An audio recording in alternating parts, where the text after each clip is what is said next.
My father sits at night with no lights on. His cigarette glows in the dark. The living room is still. I walk by. No remark. I tiptoe past the master bedroom where my mother reads her magazines. I hear her call sweet dreams, but I forgot how to dream.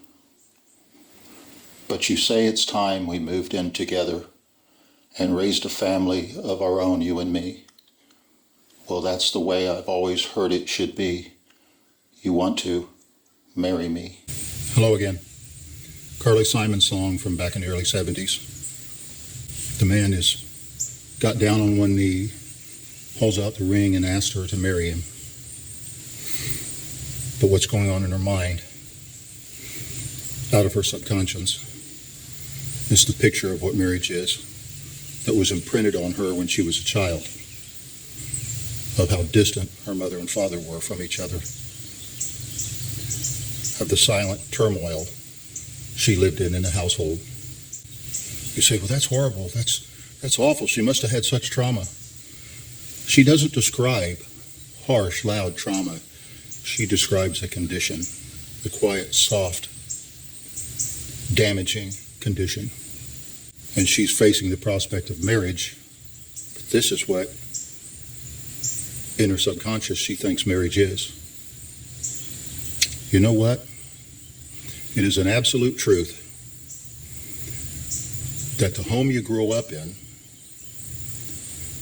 will become the home you build. Whether you're a boy or a girl, doesn't matter. It shapes you, it imprints on you, and it's supposed to, because it's supposed to be a good home. It's supposed to be with a father who leads well and a mother who submits well, and together they build a family to go into the future and change the world. It's supposed to be that.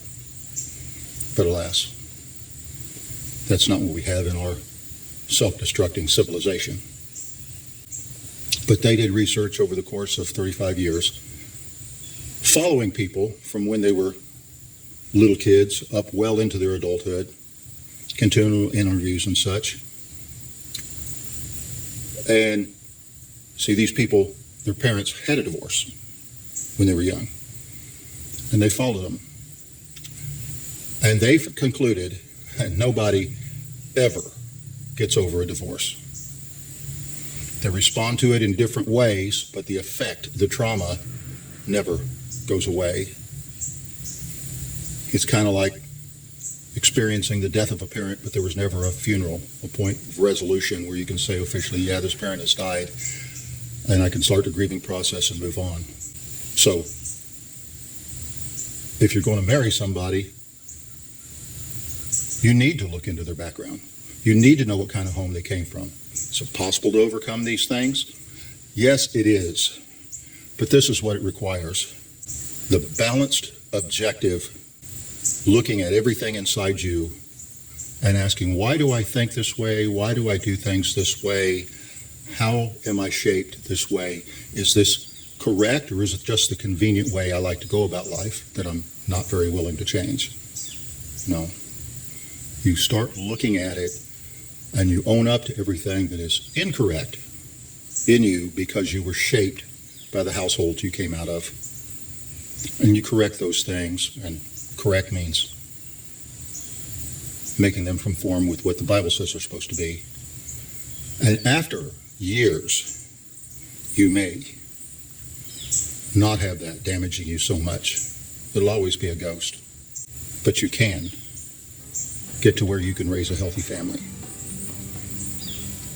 if you do the work.